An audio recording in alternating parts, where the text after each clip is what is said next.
Issa Chiroma est quelqu'un qui est dangereux. Et lorsqu'ils sont au pouvoir, ils font tellement du mal qu'ils oublient d'où est-ce qu'ils sortent. L'une des filles de Issa Chiroma se retrouve au Maroc dans une grande école d'hôtellerie qu'on appelle Vartel. Ah oui, Vartel. Une école d'hôtellerie qui coûte 12 000 euros, entre 8 000 et 12 000 euros l'an pour la formation. Et on est parti l'arrêter là-bas, la police. L'argent du sang. C'est-à-dire qu'elle était avec la fille de Bokam. La fille de Bokam, également, qui fait aussi des études là-bas, elles sont là-bas depuis 3 ans. Elles organisent chaque semaine ce qu'ils appellent les shillings. On boit du champagne, on s'amuse, on fait ceci, on balance de l'argent comme ça. Et le copain, lui aussi, il est parti voir dans la chambre. Là, ils ont fait des partout, et tout. Ces filles-là. Et on est parti découvrir 250 000 euros comme ça. J'étais partout sur le lit. C'est comme ça que l'un des amants, l'amant de la fille de Bokam, allez, il a aussi alerté la police que je ne comprends pas. On est venu, on les a arrêtés. On est parti avec eux.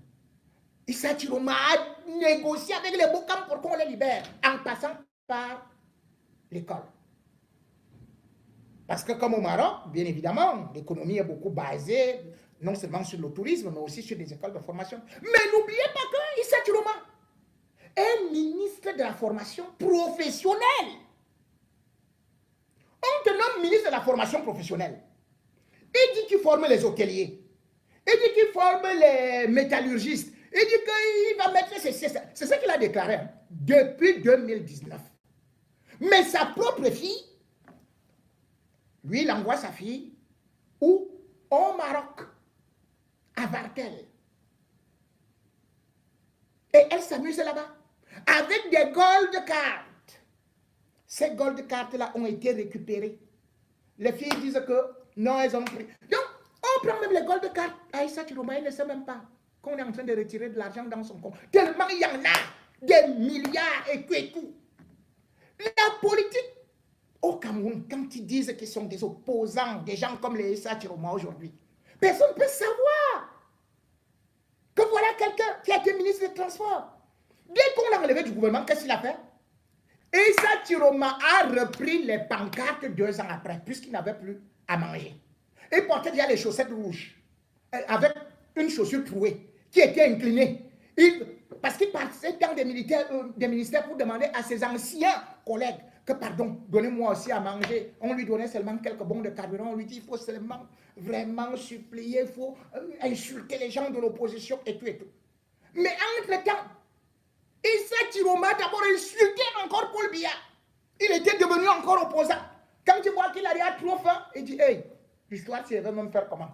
C'est comme ça qu'il va créer un parti là qu'il va appeler Front du Salut républicain pour le Cameroun. Voilà.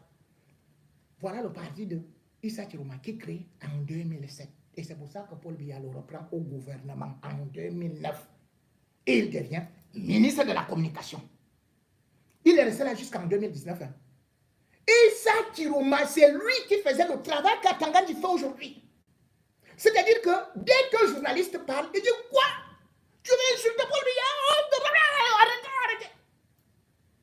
C'est lui qui a créé la loi antiterroriste pour arrêter les journalistes. Et on vous dit qu'il était un opposant.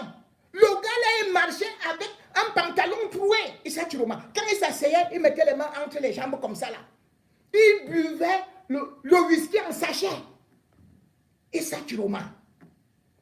Quand il se déshabille, quand il arrivait chez quelqu'un, on lui disait qu'il enlève aussi un peu les chaussures. Quand il enlève les chaussures, même le chien prend fuite.